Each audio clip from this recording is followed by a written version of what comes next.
All right, so this is what I want to talk about today. I want to talk about our obstacles being our greatest teachers. Right, I'm reading this book at the moment. It's What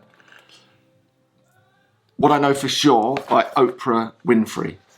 Right, and Tara's been reading this book for about a month now, and I keep going, give us a look at that, give us a look at that. It's the sort of thing that I know I'd really enjoy. So I woke up on Sunday and thought, do you know what?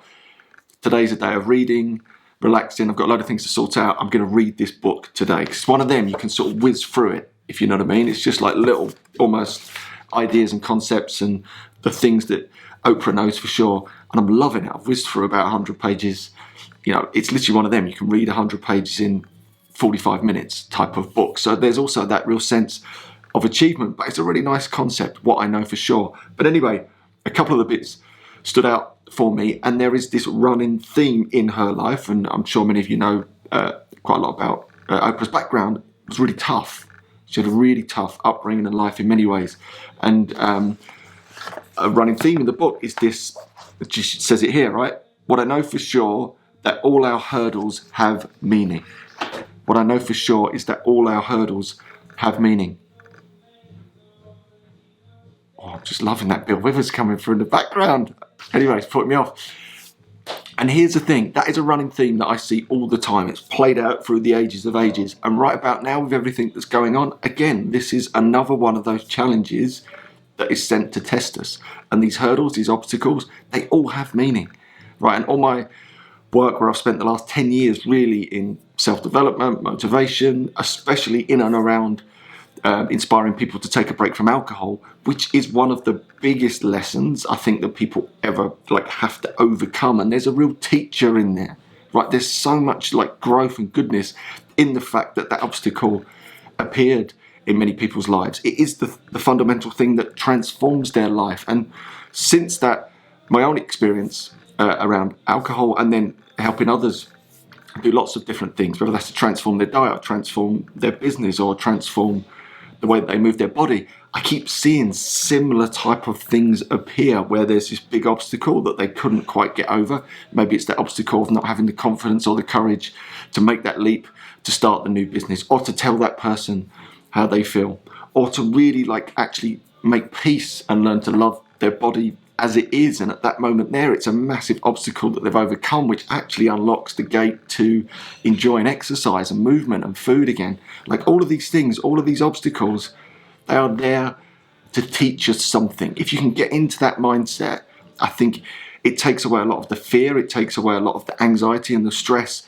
And of course, right, this is caveat central, you don't want the obstacles, right? It's not like we go looking for them. No one wanted this situation. No one wants to lose their job. No one wants to lose people that they love or really, suffer through this. Of course, no one does, right? No one wants to have a relationship with alcohol that causes them a lot of pain and suffering that maybe leads to marriage breakups and all that sort of thing. You don't go looking for these things. They just appear, right, on your journey in life. And guess what? More of them will appear. Behind the mountains are more mountains. The Obstacle is the Way is another great book by Ryan Holiday, which again is a similar play on this theme, right? The obstacle is the way. The hurdles are meant to teach us, right? I think if we can get into that mindset, it's really powerful. And I know at the time, it's not well, you're really going through the SHIT at the moment. Don't worry about it, because it's all great and there's loads of learning. I get it, right? That sort of wisdom at that moment, it doesn't really help. But I think it's important to arm ourselves with this knowledge that there will be some goodness to come out of any and every situation. And actually that reminds me, another guy that I really admire is a guy called Robert Greene. He wrote a book called Mastery, and he has this little, I guess it's a mantra that he lives by, is that it's all material. It's all material. And what he means by that is he's an author, he's a coach, he's a really insightful big thinker. So when he started to look at his life, he was like, look, all the things that go wrong for me are material. There's something that I can get to grips with, that I can actually learn from, that could provide insights that I can then share through my books, through the work that I do, to help other people deal with similar situations and come out the other side stronger for it. Therefore, everything that happens to him in his mind, it's all material. No matter what it is, no matter how bad it is or how good it is, it's all just material that he can share with other people. And I think there's lots of wisdom and lots of truth in that. And I think right about now, there's going to be some massive obstacles, big mountains that appear for people in varied shapes and sizes that we will have to overcome. But by overcoming those things, we grow stronger through that process. We become more resilient. We start to realize the things that are really important to us. And it cuts down a lot of the fluff. I think when you have a big obstacle in your life that you have to overcome and it's really tough, I think it makes you realize what is important.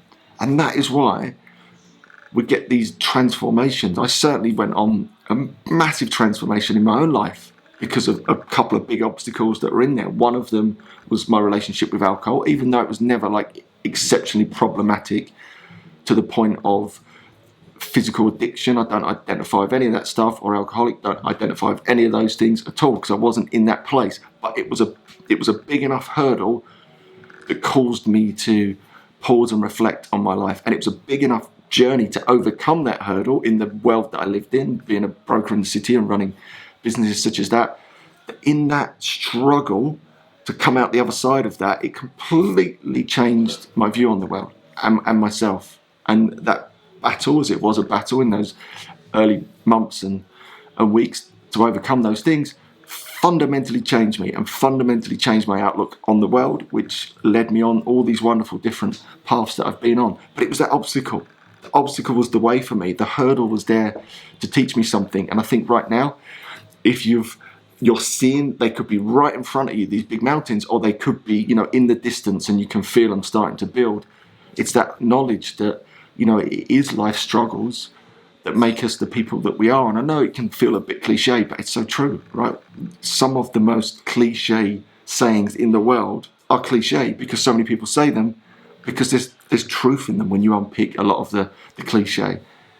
I think our struggles are there to teach us, to help us learn and help us grow stronger. Because here's the truth, and this is something that I'm really latching onto at the moment. This is hold on, my phone's going to go. This is not the last big obstacle we're going to face. It's just not.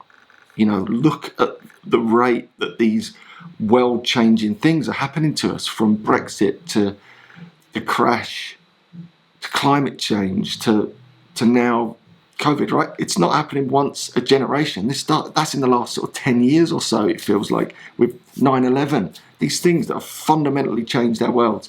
So you can bet this is not the end of these world shifting moments. It's not. It might not be a virus outbreak next time. It'll be something else that we didn't see. But the point being, it's about getting ourselves super resilient now, finding out what's really important to us now, and then actually building lives, I think, around that, because when the next thing comes, when it does, we'll be ready for it. We'll be prepared. We'll know the things that matter. We'll have set ourselves up in such a way that hopefully we are resilient through these struggles to keep coming back stronger. I think that's inherent in the nature of human beings. We're amazing at adapting. We're amazing at being resilient through, you only have to go back a couple of generations. Life was brutally tough. And just every generation you go back behind that, it's tougher and tougher and tougher. Even when you go back to the Roman civilization, which it just looks so amazing. But the average age, I think someone told me recently, was 25. It's unbelievable, isn't it? Even though it felt so civilized and cultured, Rome, 25 was the average age. So we are so lucky, we are so fortunate, and we're so adaptable, and we're so resilient. We will keep coming back, and we will keep growing stronger. So anyway, I just wanted to riff off that a little bit this morning. That I think it's important to get into that mindset. It's all material, or as Oprah says, our hurdles are here to teach us, or as Ryan Holiday says, the obstacle is the way.